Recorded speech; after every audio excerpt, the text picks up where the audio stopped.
Ibu atau rekan-rekan yang saya hormati, terima kasih atas waktu yang diberikan. Hari ini kita akan mencoba untuk melakukan proses mengidentifikasi beberapa sumber daya yang dapat kita kelola untuk siswa nantinya. Kemarin saya sendiri sudah melakukan proses yang namanya pemetaan. Proses pemetaan itu nantinya kita ingin mengetahui, kita mencoba berkolaborasi atau berdiskusi bersama mengenai sumber-sumber yang dapat kita gunakan untuk pembelajaran siswa, khususnya beberapa sumber yang dihasilkan dari SMK Negeri 1 Brebes ini yang nantinya akan kita kembangkan, minimal kita melakukan suatu kegiatan yang sifatnya adalah positif dari beberapa ada di SMK Negeri 1 Brebes ini.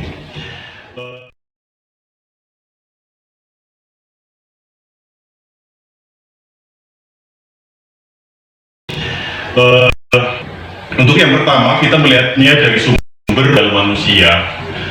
Dalam hal ini, modal manusia sendiri ada beberapa kecakapan yang dapat saya ketahui di sini. Yang pertama adalah kecakapan pendidikan. Kalau kita melihat di SMK Negeri 1 Brebes, kecakap dari hasil pemetaan saya kemarin yang ada di SMK Negeri 1 Brebes bahwa kecakapan di sini diketahui berdasarkan identifikasi yang sudah saya lakukan di SMK Negeri 1 Brebes kemarin, sebanyak 74% sudah bersertifikat pendidik, sebanyak 28% adalah asesor kompetensi dari BNSP, sebanyak 8% adalah guru penggerak, dan sebanyak 27% pernah melakukan magang industri. Dari kita cukup kecakapan atau keterampilan atau pendidikan ini, SDM yang ada di SMK Negeri 1 Brebes dapat dikategorikan sangat baik. Apa yang dapat kita lakukan untuk mengelola modal dari kecakapan pendidik guru tersebut? Menurut Bapak Ibu gimana? Kira-kira bagaimana? Jadi menurut kalau saya memperhatikan dari data yang sudah ada di sini, jadi ternyata sebagian pendidikan dan keterampilan guru yang secara kuantitatif itu menurut saya masih rendah. Jadi mungkin alangkah baiknya ini bisa kita fokuskan pada peningkatan kecakapan Bapak Ibu guru yang ada di SMK Negeri 1 Brebes, karena berdasarkan data di sini kan masih sangat rendah ya. Untuk guru penggeraknya aja masih ada 8%. Kemudian untuk guru yang baru 27%. Jadi memang kita perlu meningkatkan kuantitatif atau jumlah guru yang di pendidikan dan keterampilannya baik di dunia industri untuk magang guru dan lain sebagainya, itu perlu ditingkatkan kembali. Ya. Terima kasih Bu. Ada yang kalau saya sendiri sih setuju dengan pendapatnya Bu Lutfi. Memang kalau dari sisi pengembangan eksternal untuk kecakapan skill mendidik di tenaga pendidikan kita, ada beberapa yang memang masih perlu ditingkatkan. Salah satunya adalah persentase tadi guru penggerak yang masih cukup rendah. Memang ini perlu dikembangkan kembali dengan cara saling memberikan informasi terkait dengan program guru penggerak ini yang memang sebetulnya masih terbuka lebar sekali kesempatan yang ada untuk Bapak Ibu guru yang ada di sekolah kita. Nah, selain memberikan informasi juga guru-guru penggerak yang sudah ada ini juga bisa memberikan sedikit arahan maksud saya, acuan gitu, supaya rekan-rekan itu selain terinspirasi juga lebih dipermudah untuk bisa mengikuti program pendidikan tersebut, sehingga ke depan sekolah kita bisa mendapat predikat sebagai sekolah penggerak tentunya. Selain itu, terkait kegiatan magang industri ini perlu koordinasi yang lebih lagi dengan berbagai pihak, yang terutama dari kepala sekolah, karena magang ini lebih mengarah pada guru-guru di bidang produktif ya Pak ya. Memang mungkin presentasi tidak akan sebanyak yang bersertifikat mendidik, karena memang kan jumlah guru produktif kita kalau dibandingkan jumlah guru non produktif juga memang lebih banyak guru non produktifnya. Memang kalaupun nanti sudah dimaksimalkan program magang untuk guru-guru produktif, ya mungkin kalau secara data tetap persentasenya masih sedikit. Tetapi yang perlu kita perbaiki adalah persentasenya itu hanya di tingkat guru produktif saja, jangan dibandingkan dengan guru yang non produktif gitu. Jadi ini perlu koordinasi lebih lanjut dari kepala sekolah, juga perlu koordinasi dengan pihak-pihak luar, terutama pihak eduka. Iya betul, supaya kita bisa menjalin banyak MOU agar guru-guru produktif kita bisa mendapat kesempatan untuk magang di tempat-tempat edukasi. Dan manfaatnya ya jelas, tidak hanya berdasarkan kurikulum secara internal, tetapi kita mengupgrade ya Bu, keterampilan-keterampilan guru produktif dengan kondisi real yang ada di lapangan, sehingga kita tahu apa yang dibutuhkan anak saat keluar dari lapangan menuju dunia. Ya, berarti dari gambaran ini kalau kita melihat dari sudut kecakapan pendidikan, kita dapat mengambil identifikasi. Yang pertama kita tekankan atau gerakan kita minimal kita menerapkan atau mengaplikasikan gerakan kita untuk untuk memenuhi secara kuantitatif. Yang pertama adalah guru penggerak. Saya kira solusi yang paling tepat itu adalah memberikan pemahaman informasi ya kepada rekan-rekan guru yang mengenai guru penggerak, mengarahkan dan lain sebagainya. Oke. Kemudian untuk masalah guru magang, saya kira ini kaitannya dengan berbagai pihak. Khususnya kaitannya dengan kepala sekolah, bekerja sama dengan Iduka, kemudian minat guru produknya itu sendiri. Oke, terima kasih. Kemudian kita melihat yang kedua adalah kecakapan kewirausahaan. Seperti yang kita ketahui bersama bahwa di SMK Negeri 1 Brebes sendiri mempunyai banyak sumber daya yang dapat kita kelola dari sumber usahaan dan kebekerjaan. Pasti Bapak Ibu juga tahu bahwa salah satu tujuan dari sekolah menengah kejuruan adalah menghasilkan lulusan yang siap wirausaha, kemudian dan siap kerja. Dari data yang sudah saya petakan di SMK Negeri 1 Brebes, kita sudah mempunyai banyak program kewirausahaan dan kepekerjaan seperti unit produksi untuk semua jurusan, teaching factory, kemudian ada kelas, kemudian praktek kerja lapangan atau PKL, ada yang namanya P5BK, dan yang terbaru adalah usaha mandiri atau USMA. Nah, program-program itu adalah program yang memang sudah digerakkan oleh Direktorat Jenderal Pendidikan Vokasi. Menurut Bapak dan Ibu, kegiatan-kegiatan apakah yang dapat kita lakukan bersama antara guru dan murid untuk menunjang dan menerapkan program-program dari Direktorat Pendidikan Vokasi tersebut? Kira-kira bagaimana solusinya? Apa sih yang dapat kita identifikasi? Ya, menurut saya alangkah baiknya kita memperbanyak kerjasama dengan Iduka, baik dari segi lapangan ataupun magang untuk guru itu sendiri. Juga kita ada jurusan bisnis daring dan pemasaran. Alangkah baiknya tidak hanya di jurusan saja yang bisa menguasai bisnis daring tersebut, tapi di jurusan lainnya pun bisa mengikuti pelatihan. Yang ada namanya pembelajaran C3 ya, ketiga itu yang pilihan ya, mungkin itu bisa di prodi lain. Itu menurut saya. Ada yang berpendapat lain untuk Jadi untuk mengembangkan kewirausahaan di dalam SMK Negeri 1 Brebes ini, memang fokusnya KWU itu kan sebetulnya adalah pemasaran. Jadi bagaimana kita memasarkan produk yang ada yang kita produksi atau kita ibaratnya kita membeli, kemudian bagaimana cara menjualnya, itu kan perlu yang harus kita kuasai. Karena pada dasarnya KWU itu adalah pemasaran. Kita bisa memproduksi apapun, tapi kalau kita nggak bisa memasarkan, tidak menghasilkan apapun gitu. Nah, maka bagaimana caranya kita bisa memasarkan? Nah, anak-anak sudah kita didik secara offline, artinya memasarkan, bisa dengan direct selling dan sebagainya. Tapi karena perkembangan zaman yang semakin hebat, semakin kuat, semakin menguasai, kita harus menggunakan media sosial dan lain sebagainya. Maka dari itu ya jalan satu-satunya kita harus belajar dengan bagaimana cara marketing digital, bisnis digital itu bagaimana, sehingga kayak di kita sendiri itu kan untuk mata pelajaran pilihan pun kita mengarahnya kepada bagaimana cara kita memasarkan secara online, yaitu dengan adanya marketing digital untuk mata pelajaran yang kita pilih di jurusan akuntansi gitu. Jadi ya mungkin itu artinya agar kita bisa ke masyarakat, SMK Negeri 1 Brebes, usaha mandirinya, KBU-nya bisa kita kenalkan kepada masyarakat, ya mungkin dengan secara online, bisa dengan secara offline, seperti itu. Jadi marketing digital itu sangat penting untuk kita berikan atau kita tambahi, dan di sini anak-anak agar bisa melakukan pembelajaran, bisa menjual secara sendiri. Barangkali mereka punya kegiatan-kegiatan yang berkaitan dengan penjualan, ya bisa. Artinya kita memupuk, memodali mereka dengan ilmu bagaimana marketing digital.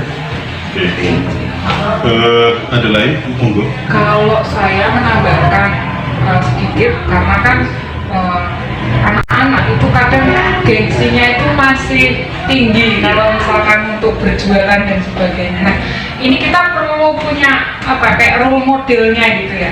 Jadi mungkin biar mereka itu mempunyai minat yang lebih tinggi ke bidang kewirausahaan, salah satunya mungkin kita buat dengan cara menyenangkan, outing class mungkin di jam-jam PKWU-nya, mungkin ya di jam-jam PKWU-nya ini bisa melakukan kegiatan outing class, artinya pembelajaran di luar kelas. Kita bisa membawa, tidak perlu jauh-jauh lah, kita melihat kegiatan usaha-usaha kecil yang ada di sekitar kita, ya dekat. Jadi tidak memerlukan banyak biaya, hanya sekedar datang, yang penting kita sudah berkomunikasi terlebih dahulu, melihat usaha-usaha kecil yang ada. Misalnya saja dalam tingkat yang lebih ada di sekitar kita kan ada pabrik tempe, mungkin ada pabrik kerupuk gitu ya, ada pabrik rengginang, atau yang lebih spesifik ke daerah kita, bawang goreng, mungkin telur asin, itu kan mungkin dianggap lokal. Ya lokal biasa, tapi anak-anak itu kadang belum memahami betul pola yang real di lapangan tuh kayak apa. Bahkan kan hanya dapat sekilas cara membuatnya, tapi nggak tahu yang bagusnya seperti apa, mengemasnya seperti apa. Dan mereka juga perlu real tuh sebenarnya pendapatan yang diperoleh berapa, hal-hal yang jadi hambatan mereka selama menjalani usaha tersebut itu apa, suka dukanya apa, biar mereka itu lebih terinspirasi, Pak. Minatnya juga akan lebih tinggi untuk mengarah ke kita akan mencoba berusaha gitu. Itu satu. Yang kedua, mungkin nantinya pengennya sih ada program yang kayak pencetak wirausaha di sekolah kita. Jadi kita bikin bukan ekstra ya, tapi khusus perkumpulan teman-teman murid-murid yang memang kepengen banget atau berminat sekali di bidang wirausaha, itu kita fasilitasi Pak. Jadi nanti ada khusus kumpulan calon wirausaha yang kegiatannya itu digawangi oleh anak-anak langsung, baik dari produksi, penjualan dan sebagainya. Jadi mereka ada komunitas wirausaha kayak gitu. Mungkin itu tambahannya. Oke, terima kasih. Jadi memang kalau kita melihat dari pendapat Bapak dan Ibu, titik fokus kita adalah bagaimana sih cara mendigitalkan sistem pemasaran kita, itu yang dapat saya ambil di situ. Kemudian outing class atau pembelajaran di luar, kita bisa melihatnya dari lingkungan sekitar kita. Yang paling dekat saja adalah UMKM atau pedagang kaki lima yang ada di sekitar kita. Kemudian kita bisa memasukkan beberapa sumber-sumber daya lokal. Kan di Brebes itu memang terkenalnya adalah bawang merah, maka kita bisa menggunakan usaha atau produk-produk yang kaitannya dengan bawang goreng, misalnya dengan melihat dari sudut pandang kita mengemas bawang goreng atau kita memproduksi bawang goreng yang sifatnya lebih bersifat komersial ya. Oke, terima kasih. Kemudian kalau kita melihat dari kecakapan teknologi informasi dan komunikasi, kalau Bapak Ibu perhatikan di sekolah kita ini, di SMK Negeri 1 Brebes, kita sudah mempunyai ada yang namanya jurusan teknik komputer jaringan atau TKJ. Dari segi kecakapan teknologi informasi dan komunikasi mungkin banyak sumber dapat kita kelola untuk menghasilkan nilai tambah yang lebih dibandingkan sekolah-sekolah lainnya. dari hasil pemetaan yang sudah saya lakukan di SMK Negeri 1 Brebes kemarin, berdasarkan data yang sudah saya sampaikan, mayoritas kemampuan guru-guru di SMK Negeri 1 Brebes juga mempunyai skill atau keterampilan TIK yang dapat dikategorikan sangat bagus atau baik dan otomatis mumpuni. Menurut Bapak Ibu, kira-kira bagaimana sih kita mengelola sumber daya dari kecakapan TIK tersebut? Program-program apa sajakah yang dapat kita lakukan bersama dari kecakapan TIK tersebut? Monggo. Kira-kira bagaimana nih? Ya, ini saya ingat untuk mengembangkan atau karena di SMK ini sudah bisa TIK, bisa kita bekerja sama dengan perguruan tinggi terkait dengan pemrograman robotik. Jadi tidak guru-guru yang bisa menguasai TIK itu lebih bisa membuat robotik. Saya tidak pernah tahu terjadi. Ini yang lainnya. Ya, kalau menurut saya sih ya, jadi untuk TIK ini memang kaitannya dengan, terutama karena kita di sekolah di mana guru-guru itu sangat memerlukan media pembelajaran. Jadi kita ibaratnya di sini adalah TIK itu memfasilitasi kita untuk bisa membuat media pembelajaran berbasis IT. Jadi seperti itu. Nah, ketika kita sudah dilatih dari awal, dibimbing oleh para guru-guru TIK ini, kita itu bisa membuat media pembelajaran, dan media pembelajaran ini kalau misalnya kita sudah membuat pola yang bagus, kemudian bentuk yang bagus dan lain sebagainya, dan kalaupun misalnya itu nanti layak, ibaratnya nanti kalau pembuatan media ini layak untuk bisa kita komersilkan, itu malah justru lebih bagus. Nilai plus ya? Nilai plus. Nah, itu kan bisa menjadi pemasukan. Yeah. Ya. Ketika bisa membuatkan misalnya sekolah-sekolah lain untuk ini loh media pembelajaran yang kita punya, kemudian sekolah lain tertarik, nah, kemudian mereka minta dibuatkan, nah itu kan berarti ada nilai tambah untuk kita berupa bonus-bonus lah. Iya. Terima kasih. Kira-kira ada masukan lain untuk? Kalau misalnya dilihat tadi standar lah kemampuan TIK teman-teman guru ya, itu juga sudah lumayan bagus. Mungkin nanti bisa ditambahi dengan fasilitas lain untuk mewadahi kemampuan dari teman-teman dan juga kreativitasnya. Misalnya untuk kami juga mendengar ada rencana akan dibuatkan yang namanya podcast. Jadi kita bikin kayak satu studio podcast gitu. Di situ bisa digunakan sebenarnya. Jadi mewadahi yang digunakan teman-teman guru.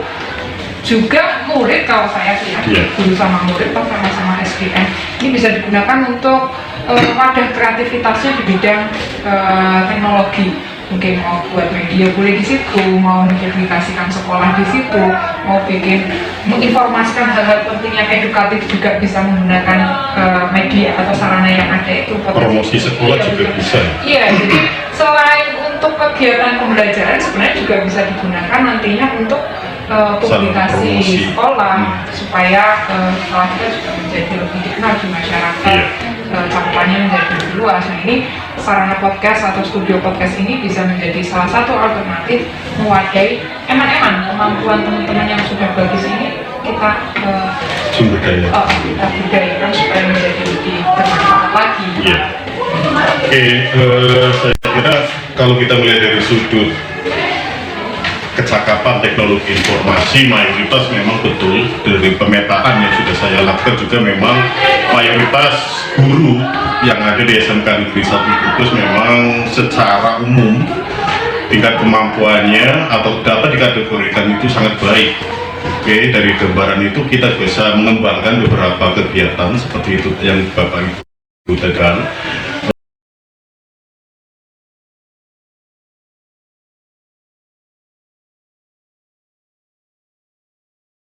Selanjutnya kalau kita tadi berbicara mengenai keterampilan dari sudut manusia atau sumber daya manusianya. Iya. Selanjutnya kita bisa melihat dari sudut sumber sosial. Sumber sosial di sini dari hasil identifikasi dan pemetaan kemarin model sosial di SMK Negeri 1 Brebes, saya melihat banyak komunitas-komunitas, dimulai dari komunitas murid dengan komunitas ekstrakurikulernya, komunitas guru dengan MGMP-nya, kemudian ada komunitas kepala sekolah dengan MKKS-nya. Menurut Bapak, Ibu, kira-kira program-program apa sajakah yang dapat kita lakukan untuk memberdayakan beberapa komunitas di SMK Negeri 1 Brebes itu? Ya, untuk memberdayakan beberapa komunitas yang ada di SMK ini, kita bisa menyelenggarakan seperti halnya pentas seni, ketika ada event-event tertentu yang sesuai dengan P5 ya, itu kan ada adanya pentas seni. Kemudian selain pentas seni juga pameran itu juga bisa dari hasil-hasil karya siswa ataupun ekstrakurikuler yang ada di SMK Negeri 1 di sini.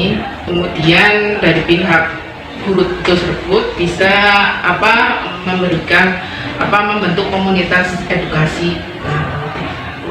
Kita juga bisa menginformasikan tentang lowongan pekerjaan melalui BKK kepada lulusan SMK maupun pencari kerja selain di SMK ini. Jadi kita bisa kerjasama. Kemudian selain mensosialisasikan lowongan, kita bisa bekerja sama dengan LSP. Itu dari sekolah lain, seperti halnya yang kemarin sudah kita lakukan ya, uji-kom dengan SMK Tegal, Selawi ataupun Tombo. Jadi ada asesmensi. Oke, terima kasih Bu. Saya kira untuk sangat banyak sumber dayanya seperti yang kita ketahui, bahkan untuk ekstrakurikuler di murid saja ada banyak di SMK Negeri 1 Brebes. Nah, itu dari hasil itu saja kita sudah bisa melihat bahwa sumber daya yang ada di SMK Negeri 1 Brebes dilihat dari sudut pandang modal sosial, saya kira dapat dikategorikan sangat bagus dan mempunyai prospek tinggi untuk melakukan sesuatu kegiatan yang sifatnya adalah budaya positif. Itu dapat kita ambil kesimpulan di situ. Oke,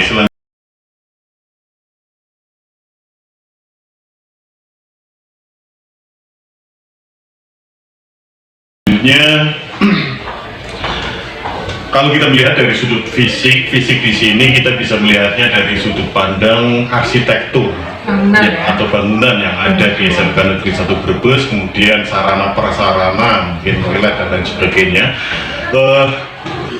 Kalau saya tadi kemarin sudah melakukan proses pemetaan yang ada di SMK kita ini, di SMK Negeri 1 Brebes, secara keseluruhan fasilitas fisik di SMK Negeri 1 Brebes dapat saya kategorikan sangat lengkap.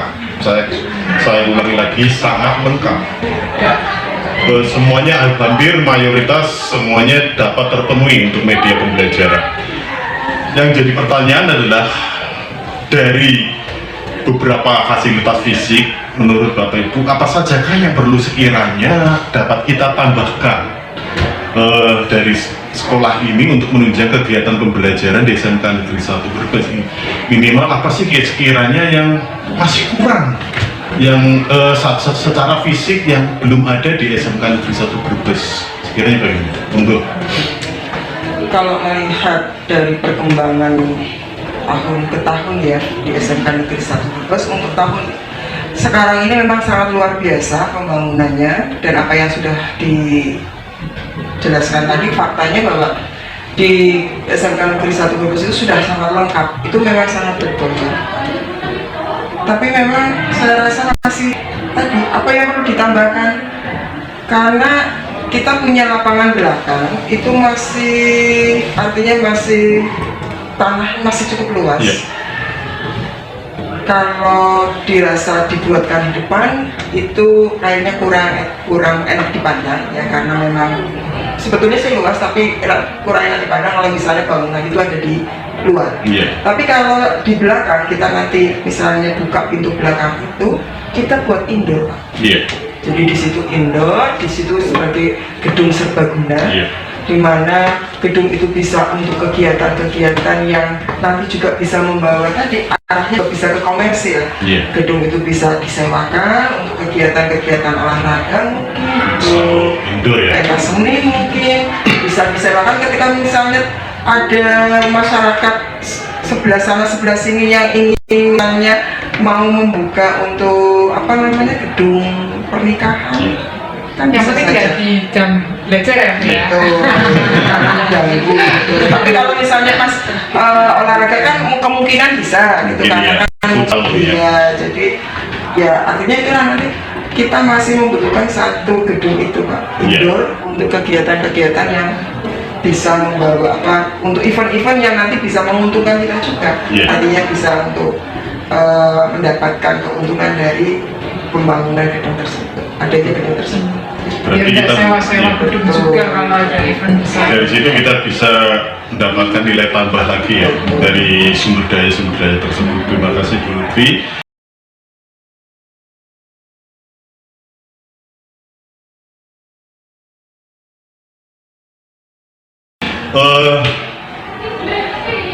Kemudian saya lanjutkan kaitannya dengan model lingkungan alam. Kaitannya dengan model lingkungan alam di SMK Negeri 1 Brebes, menurut Bapak Ibu kira-kira program apa yang dapat kita lakukan untuk mengelola sumber daya dari lingkungan alam tersebut? Kita berada di Kabupaten Brebes, saya kira kalau kita melihat dari sudut alam,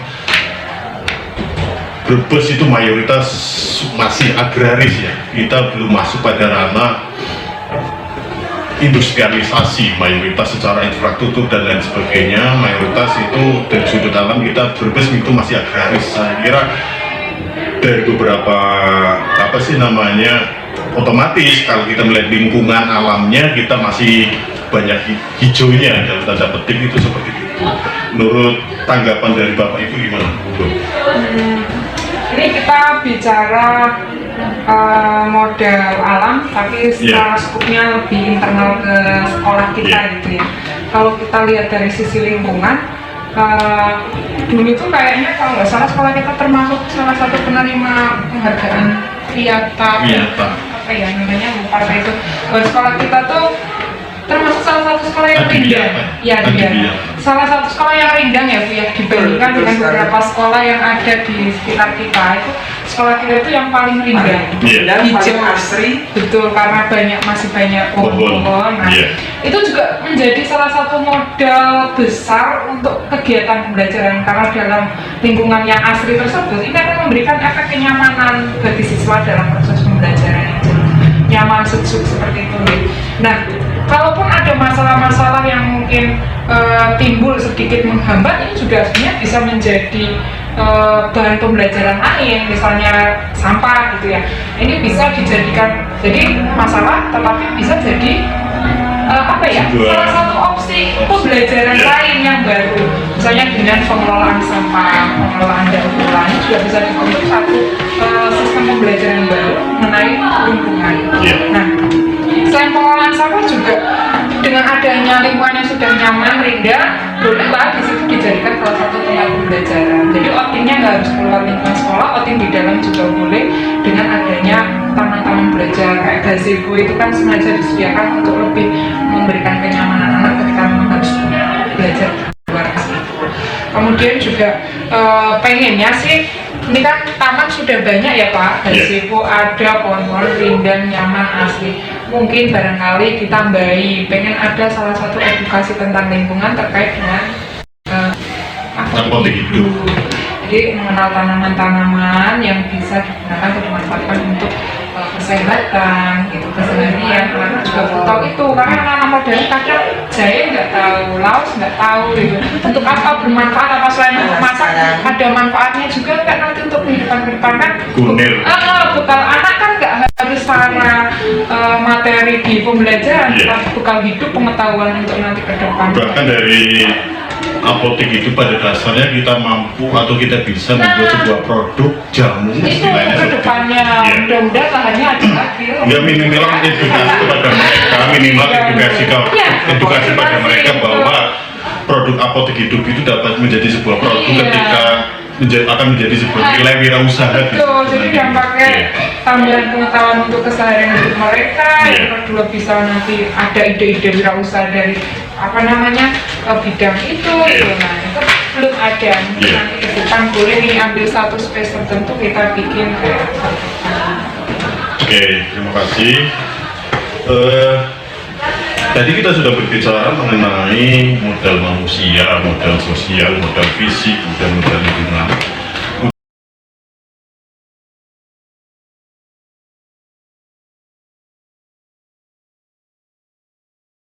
Jadi kita sampai pada modal finansial atau keuangan. Walaupun kita tahu bahwa kita sama-sama untuk modal finansial itu sifatnya mungkin Sudah pasti. tertutup.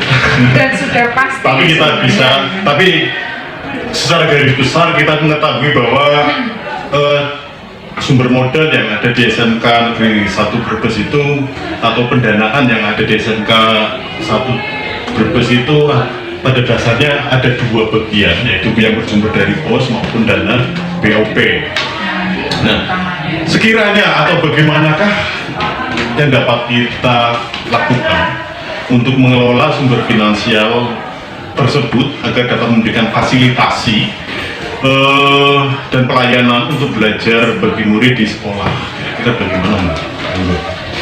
Ya mungkin pada saat penyusunan RKAS ya, itu harus melibatkan semua unsur yang ada di sekolah, ya, kayak apotik, kemudian kebijakan yang lainnya, ya, agar dana tersebut bisa bermanfaat dan dapat digunakan dengan sesuai yang layak, yang dibutuhkan pasaran, dan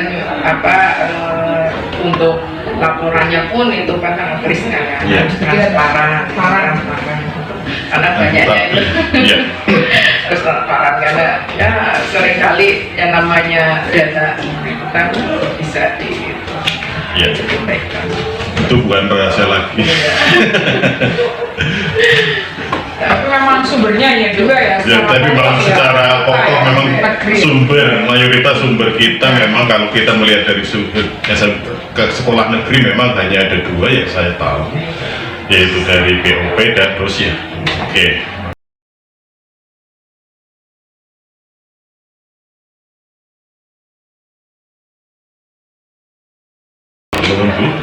Kemudian yang selanjutnya adalah modal politik. Seperti yang kita ketahui bersama, sumber daya manusia di SMK Negeri 1 Brebes dilihat dari pendidikan, keterampilan yang dimiliki sangat bagus.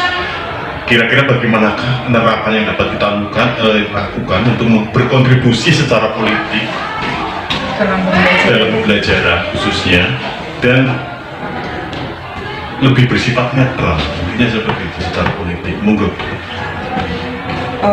Untuk pembelajaran politik yang bersifat netral dan jalan anak-anak kita itu ya, yang awal itu ya memang Bapak Ibu guru selalu memberikan atau menekankan kepada anak-anak, terutama untuk pelajaran PPKN ya pembelajarannya.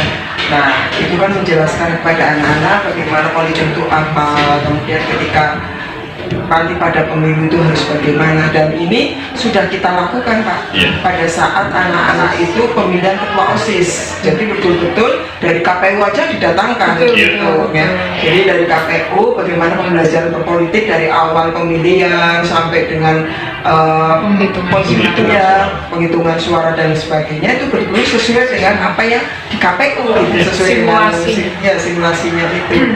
Nah pemilihan ketua OSIS, kemudian MPK juga begitu. Nah, apalagi di kita sekarang ini sudah ada beberapa guru yang terjun langsung ke menjadi gawa, Iya. artinya menjadi panitia di dalam perpolitikan tahun 2024. Percontohannya bagaimana beliau-beliau itu nanti bekerja betul-betul, karena walaupun dia seorang pegawai tapi dia netral untuk kegiatan-kegiatan berpolitik ke depannya seperti itu. Kemudian lagi mungkin pada saat pembinaan anak-anak ya, pada saat LDK itu latihan dasar, apa itu latihan dasar kepemimpinan ya, itu betul-betul dilatih oleh orang-orang yang kompeten di sini, dengan adanya Polres datang ke sini, kemudian pelatihannya dengan Kodim kan seperti itu. Jadi pembelajaran politik di sekolah kita itu sebetulnya sudah sangat luar biasa juga itu. Banyak sumber yang dapat kita gunakan di situ. Jadi mungkin itu yang bisa saya sampaikan. Oke.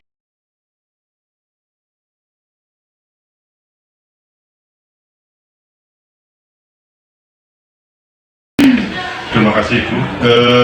Yang terakhir, kalau tadi kita sudah dimulai dari modal manusia dan ada modal politik, yang terakhir adalah kita melihatnya dari sudut pandang sumber dari modal agama dan budaya. Kegiatan apa sajakah yang Bapak Ibu dapat petakan atau identifikasi selama ini ketika kita melihat di lingkungan kita di SMK Negeri 1 Brebes, dengan mempertimbangkan kondisi sisi jika kita melihat kondisi di sisi keagamaan dan kebudayaan yang ada di SMK Negeri 1 Brebes. Kalau dilihat dari sisi keagamaan dan budaya, kebetulan kalau mayoritas kita lihat tentunya baik dari murid, baik dari guru itu kan kebetulan mayoritas muslim. Nah, kondisi mayoritas muslim ini berarti kita bisa jadikan satu kekuatan Pak, supaya kondisi juga bisa membangun pola pembelajaran bagi anak yang bermanfaat. Nah, salah satunya karena mayoritas muslim, bagi murid kami juga bisa menyediakan atau wadah. Salah satunya membentuk ekstrakurikuler yang tentunya akan berbau dengan keagamaan dan budaya. Salah satunya ada ekstrakurikuler yaitu Irmas. Di situ mewadahi minat-minat para murid untuk melakukan aktivitas sesuai dengan kondisi mayoritas keagamaan dan budaya. Kemudian selain dari ekstrakurikuler juga melihat dari kondisi mayoritas muslim ini, kita sebenarnya bisa membentuk program-program lain yang berdasarkan kondisi agama tersebut. Contohnya sholat berjamaah di sini juga digalakkan karena kebetulan dari sisi fisik kita juga memiliki masjid yang bisa menampung untuk dan memungkinkan untuk dilakukan sholat berjamaah. Ini juga memberikan pembelajaran tentang keagamaan sehingga terbiasa berjamaah dan sebagainya. Selain berjamaah, sholat berjamaah juga ada kegiatan-kegiatan lain. Kami dulu tuh ada program Jumatnya itu bermacam-macam, ada Jumat bersih, Jumat berbagi dan sebagainya. Salah satunya ada sholat Jumat bersama juga. Jadi pagi pengen tadarus bersama dan sebagainya itu juga kita wadahi. Bahkan di dalam Irmas itu ada ini Pak, tidak hanya mempelajari kegiatan keagamaan, tapi ada satu budaya yang kita masukkan, yaitu apa itu namanya? band terbang apa? Ya betul. Jadi itu ada Pak, anak-anak juga dan kami bisa menampilkan setiap acara yang sesuai dengan kebudayaan kita seperti itu. Dan juga ada mewadahi untuk teman-teman putri, karena mayoritas di sekolah kita juga muridnya putri, itu juga ada kegiatan keputrian. Harapannya dari sisi edukasi kejuruan yang dapat, tapi juga dari sisi moralitas, emosi sosialnya juga tetap kita kontrol melalui kegiatan-kegiatan tadi keputrian. Dan kemarin Ramadan juga kami ramaikan, ada pekan Ramadan, kemudian juga ada tahlil ya sebelumnya. Ini dalam rangka menimbulkan pendidikan dari sisi sosial emosional. Kita juga sudah biasanya juga kita setiap Jumat itu mengadakan infak. Betul, infak itu juga melatih kepedulian anak-anak, basic keagamaan mereka berbagi itu juga yang infak. Yang terbaru ya kemarin itu pekan Ramadan ya. Iya, betul. Pekan Ramadan di situ juga bagian dari kita model-model agama. Keagamaan yang ada itu penting sekali disentuh dari sisi rohani. Terima kasih Ibu. Dari apa sih yang sudah kita diskusikan bersama mengenai beberapa sumber daya yang dapat kita kelola? secara keseluruhan atau secara umum sumber daya yang ada di SMK Negeri 1 Brebes dapat dikategorikan sudah lengkap pada dasarnya. Hanya saja kita perlu ada pengembangan tertentu lain yang sifatnya adalah prosesnya ada development atau proses mengembangkan sesuatu.